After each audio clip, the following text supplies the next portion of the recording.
Bonjour, nous sommes au Centre d'études et traitement de la douleur du CHRU de Montpellier. Je m'appelle Catherine Régis, je suis infirmière ressources douleur, je travaille ici depuis 20 ans. Et voici Patrick Géniès. Oui, je suis médecin ici au Centre antidouleur depuis plus de 30 ans et on traite des malades résistants, rebelles qui nous sont adressés. Adressés pour des douleurs chroniques. Et d'ailleurs, Patrick, est-ce que tu peux nous expliquer finalement ce que c'est que la maladie douloureuse chronique? Oui, voilà, ça c'est un important challenge. Cette vidéo veut faire passer le message de la maladie douloureuse chronique. Personne ne connaît cette maladie, comment elle est construite, combien elle est fréquente, et combien elle est une torture pour les gens qui la subissent. Qu'est-ce que c'est la maladie douloureuse chronique? Eh bien, c'est d'abord une fréquence intense. En Europe, dans les pays occidentaux, il y a à peu près de 15 à 18% des patients qui sont atteints de maladies douloureuses chroniques. Et je n'ai pas encore défini ce que c'était. Une douleur chronique, c'est une douleur définie par la Société internationale de la douleur, par une douleur qui dure plus de 6 mois. Certains la commencent à 3 mois, en tout cas plusieurs mois, voire plusieurs années. Au début, elle a pris naissance dans une maladie précise, par exemple un rhumatisme, une hernie discale, une migraine, un zona.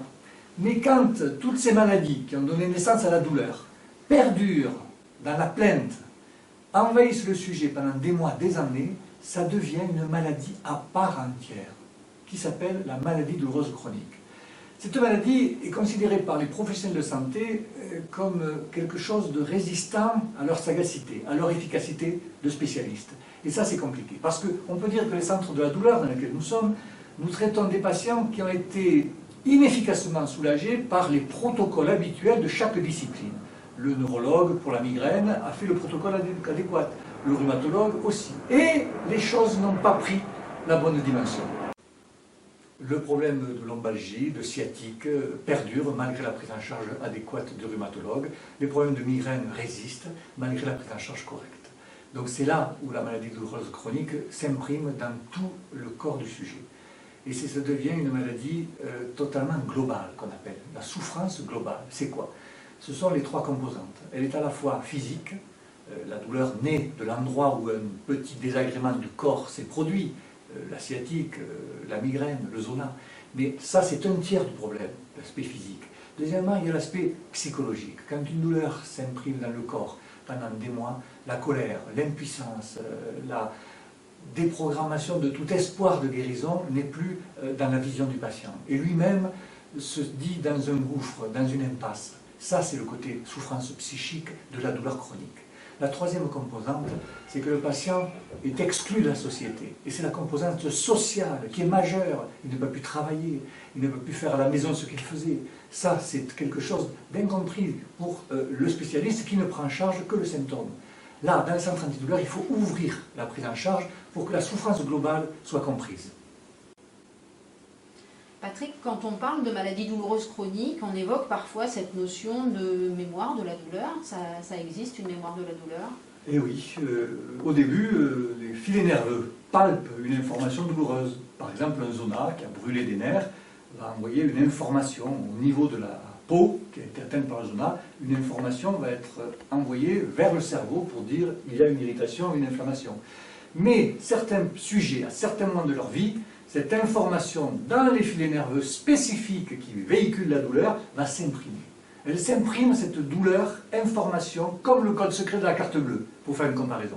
Et une fois qu'elle est imprimée, et elle est imprimée souvent quand la douleur dure des semaines et des mois, voire des années, la difficulté, c'est de comment déprogrammer ces filets nerveux. Surtout que ce n'est pas que sur l'endroit où est né le zona, où il y a la hernie, qui irrite le nerf sciatique, c'est souvent tout le trajet des informations neurologiques, trajet qui va aller de l'endroit où est née la douleur, par exemple une entorse, passant par les trajets jusqu'au cerveau à partir de la moelle épinière. Cette information douloureuse va s'imprimer, se graver. Ça, c'est la composante neuropathique, neurogène, qui va modifier totalement le système de perception de la douleur. Et le sujet va devenir écorché vif, on peut dire, quand il y a eu des mois où la douleur a traversé ce trajet nerveux. Il est imprimé, il est figé. Comment le déprogrammer? Comment l'effacer? Et c'est tout le challenge qui va prendre parfois plusieurs consultations, plusieurs mois. Le troisième élément, c'est que, bien sûr, la lésion a été là. Bien sûr, le trajet a mémorisé la douleur, mais le cerveau, avec tous ses logiciels, a imprimé aussi le désagrément, la perturbation de relations sociales et la modification du schéma corporel, puisque ce corps est maintenant avec une polarité où il y a une zone qui a gardé cette information négative. C'est ça la composante qu'il faut comprendre, c'est la multifactorialité de la douleur avec son imprégnation dans la durée. Dans notre centre, on apprend ainsi à identifier les différents types de douleurs, nociceptives, neuropathiques, fonctionnelles, par une évaluation très précise, à la fois qualitative, quantitative. L'identification du type de douleur permettra de proposer aux patients un traitement adapté, médicamenteux ou non médicamenteux, afin de répondre au mieux à la douleur de ce patient.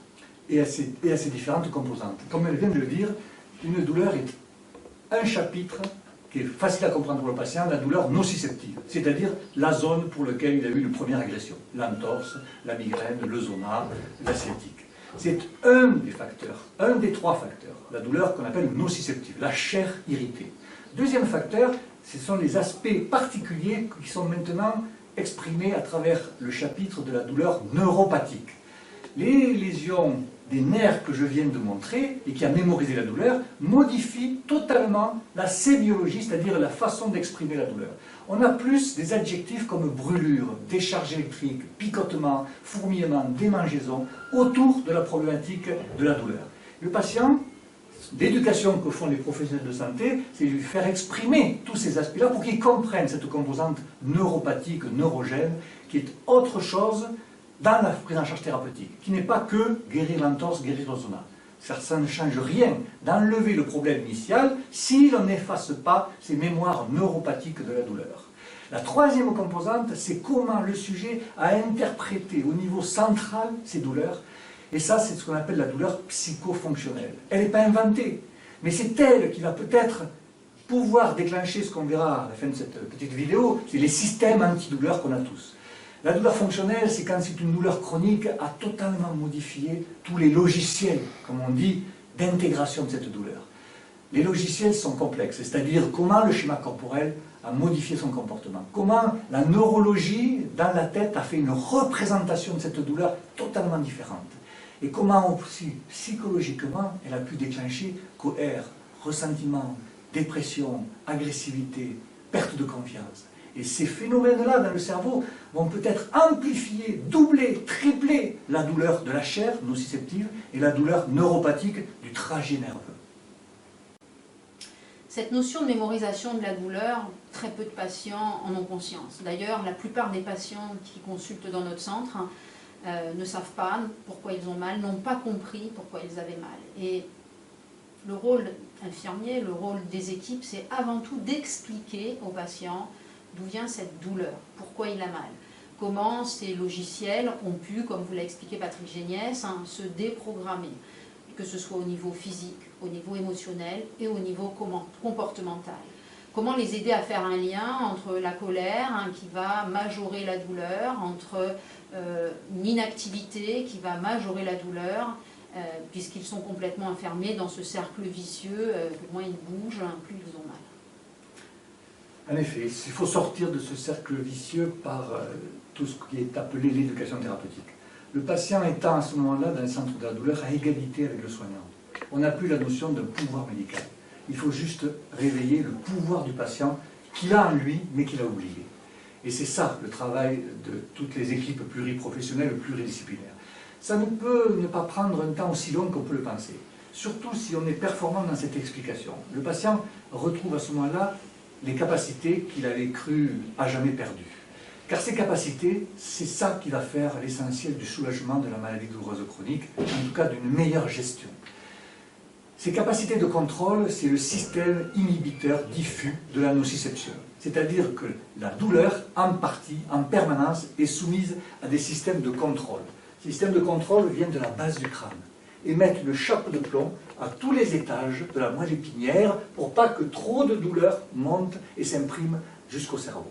Et quand une douleur existe et qui dure, ce n'est pas que les informations montant du corps douloureux vers la tête, c'est ces informations avec Combien d'efficacité du système de contrôle de la douleur sont capables de les annuler ou de les diminuer? Quand le patient est conscient de ça, qu'il a un système antidouleur efficace, et pour le convaincre, il faut parfois prendre des comparaisons adaptées, en lui disant, on a tous par exemple des microbes dans le corps, on est tous exposés à des pathologies infectieuses possibles. Certains attrapent toutes les infections qui passent, d'autres ne sont jamais infectés. La différence, ce n'est pas les microbes, c'est le système immunitaire. Le patient connaît ce système-là, il est inconscient dans les capacités qu'il a d'autocontrôle de la douleur. L'explication de ces phénomènes-là lui permet de retrouver une confiance. Ces systèmes de contrôle, on les classe en 3 groupes.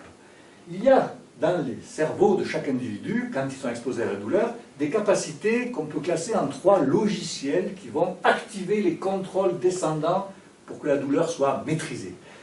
Un logiciel, c'est le logiciel qui analyse et qui peut permettre de régler les douleurs de la chair, qu'elles soient neurologiques ou physiques au niveau d'une inflammation.